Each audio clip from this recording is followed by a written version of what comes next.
Hello guys, and more bad news for Russia as Saudi Arabia considers dropping oil prices, which will be deadly both for the Russian economy and for the Russian war machine.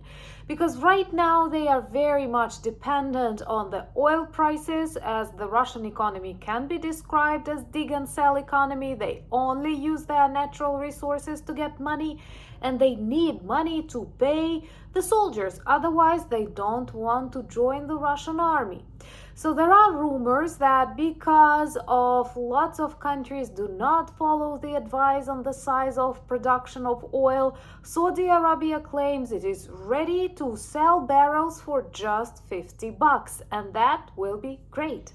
So let's discuss how oil price actually influences Russian war economy, and there is also one very good evidence from the Soviet times. The prices on oil that kept dropping during the 80s potentially might have influenced the collapse of the Soviet Union a lot. My name is Anna, I'm from Ukraine, I'm in Ukraine, and if you want to see the collapse of the Russian economy, Putin in prison, subscribe. We will discuss that sometime soon. And honestly, we realize that Putin will continue this war as long as he can. His population is extremely passive, supports the dictator.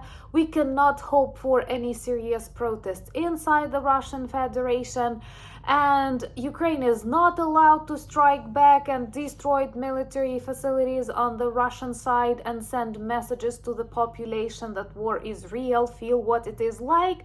So in such circumstances when war mainly takes place on the Ukrainian side, Putin and his population are ready to continue it eternally. And this is bad. So the only way is to cause problems to the Russian economy and to their mobilization power. Because right now you don't see volunteers who want to join the Russian army because of the ideology or something like that. Actually, Putin and Ruski Mir idea itself lacks clear ideology, and right now the main reason why so many soldiers join the Russian army, money, they get serious money. And Putin is afraid to mobilize, to conscript people without contracts, and we clearly see he lacks people in Kursk. He's afraid to actually start this new wave. That's why he has invited so many soldiers from North Korea. It's insane that nobody reacts seriously to the fact that literally soldiers of another country are now fighting against Ukraine, which makes it a world war. Right now we are fighting against two nuclear countries, but okay, people keep observing.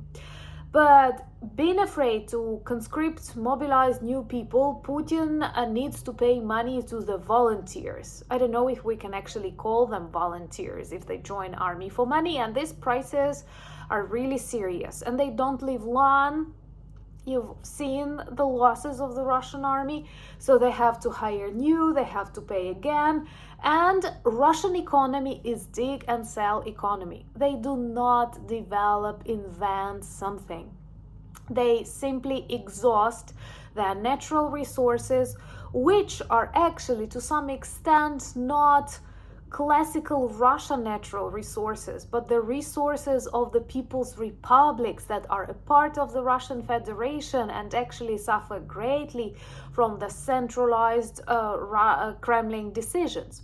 So they sell gas, they sell oil, and for that they have some money in the budget which they can spend on war efforts, because Russian economy is war economy, totally dependent on this trade of natural resources. You know, recently I've asked you on the channel, could you share what products, what inventions, what developments you buy or bought from Russia, and number one product was vodka, and then gas and other natural resources, which is not something that people of Russia produce. They simply exhaust their natural resources. It's not about creativity, it's not about competitiveness, it's just about the large, vast territories that they simply dig and sell. Moreover, the quality of Russian oil and gas is not top, and other countries that sell it are more competitive on the oil market. Subscribe to see Putin in prison. Subscribe to see Russia defeated and demilitarized. There is no other way to achieve lasting peace on the planet. And right now, I can honestly tell you that this dropping prices on oil approximately to $50 per barrel would work much better than any sanctions, honestly, because Russia is too creative to avoid sanctions or to create various fake companies. All of us observe how Russia's shadow fleet operates. It's bad for nature, it's bad for Ukraine, but I don't see any serious reaction from the international organizations that are actually supposed to demonstrate this reaction. So the only way is that other countries, also with a pinch of authoritarianism like Saudi Arabia, will simply make the prices lower, and this will significantly harm Russian economy. At the moment, Saudi Arabia claims that some countries of OPEC, this is a union of oil trading countries, that they overproduce oil, like Iran, like Kazakhstan, and there is too many of oil products on the market, and to remain competitive they are ready to sell it not for $70 per barrel as they do right now, not for $100 as perhaps Putin prays for, but for 50. And this would be a blast, a serious destruction for the Putin's plans. And actually not that bad for you. I mean, people, for me, people who are somehow dependent on oil products. You know, quite often when I speak about the history of the Soviet Union, especially the collapse of the Soviet Union, many of you who followed the events in the end of 90s, in the beginning of 80s, in the beginning of 90s, many of you speak about this important role that Eastern oil traders played in the collapse of the civil empire. And I have looked up this information, and you are right. There were moments in the 80s when a barrel of oil cost like $10, and Soviet economy is just very similar, was just very similar to the Russian economy. Russia is actually an heir, a monster of the Soviet Union, and that is Putin's plan to restore this darkness, to put another iron curtain. And we don't want to be behind that iron curtain. We don't want to be in a group with North Korea, Iran, Russia, and oh my God. So right now they are doing everything to sell their products. They involve oil products, they involve this shadow fleet which shouldn't have existed. By the way, let me know in the comments below, would you like a new video? Because unfortunately, since the previous vlog about the shadow fleet, it continues developing, it continues running around the planet and spoiling our ecology, and also mocking the sanctions and the international mechanisms of restriction on Russian war economy. So to some extent, these threats from Saudi Arabia can turn out to be more effective than any of the potential sanctions, because they will work. And this is what led to the collapse of the Soviet Union.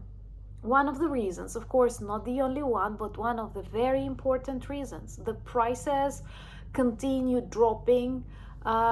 Soviet economy was very dependent on the export of oil and gas products. Nothing changed, like 40 years passed and nothing changed in Russia. They cannot sell anything but their natural resources.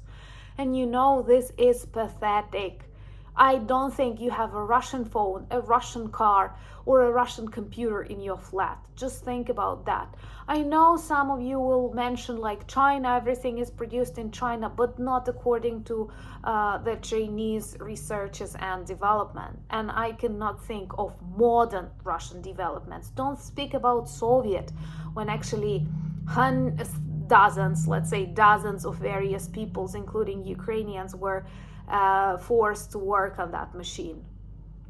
It's just the same about their culture, their literature.